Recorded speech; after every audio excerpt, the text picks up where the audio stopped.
কি বন্ধুরা, এটা দেখে বুঝতে পারছেন এটা কিসের রেসিপি, কী রান্না হয়েছে? তার জন্য পুরো ভিডিওটা দেখতে হবে, তাহলে বুঝতে পারবেন।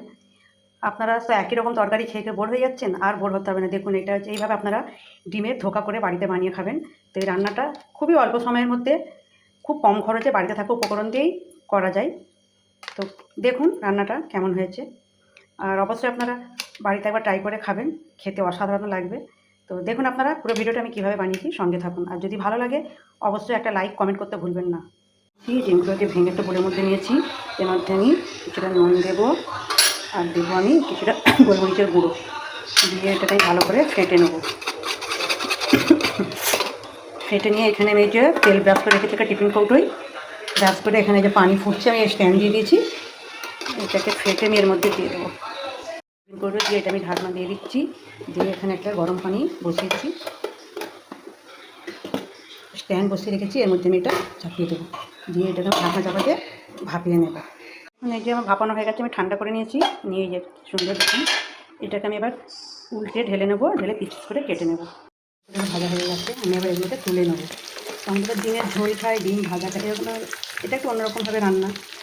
সবসময় একরকম রান্নাকে একঘেয়েমি লাগে, তো এরকমভাবে আপনারা রান্না করে খাবেন, খেতে খুব দারুণ লাগে। একবার অন্তত ট্রাই করে দেখবেন। আমি এগুলো সব তুলে নেব। এবার কড়াই আমি তেল বসিয়ে দিয়েছি, তেল গরম হয়ে গেছে। এর মধ্যে আমি এবার পেঁয়াজ কুচি দেবো।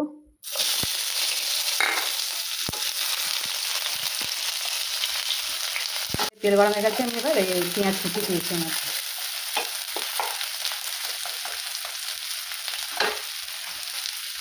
পেঁয়াজের কালারটা চেঞ্জ হয়ে গেছে, আমি এবারে এর মধ্যে আদা রসুন বাটা দিয়ে দিলাম।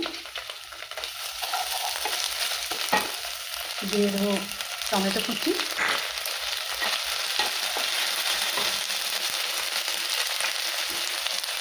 এখানে জিরে ধনে লঙ্কা আর হলুদ দিয়ে দিলাম।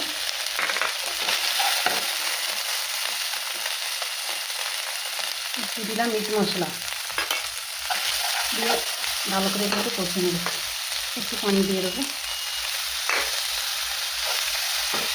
দিয়ে এই সময় আমি দিয়ে দেবো একটু মটরশুঁটি, আর দেবো যে ফেটে রেখেছি 2 থেকে 3 চামচ টক দই, দিয়ে এটাকে ভালো করে নেড়ে নিয়ে কষিয়ে নেব। এখন মশলাটাকে কেমন লাগে আমার তেল ছেড়েছে, এরপরে আমি পানি দিয়ে দেবো।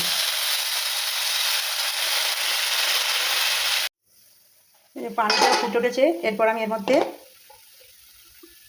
2টো কাঁচা লঙ্কা দেবো, আর এই ভেজে রাখা ডিমগুলো দিয়ে দেবো।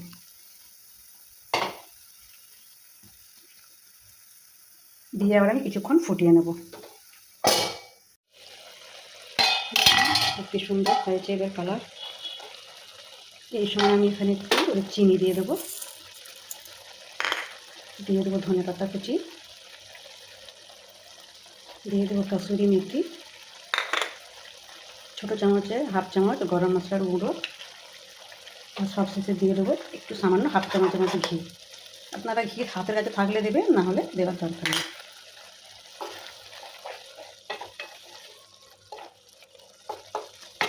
দেখুন যে আমার কি সুন্দর রান্না যে হয়ে গেল ডিমের ধোকা। আপনারা এইভাবে বাড়িতে বানিয়ে খাবেন, খেতে অসাধারণ লাগে। সবসময় একই রকম রান্না খেয়ে একঘেয়েমি লাগে, তো একটু অন্যরকমভাবে রান্না করলে স্বাদটাও ভালো লাগে।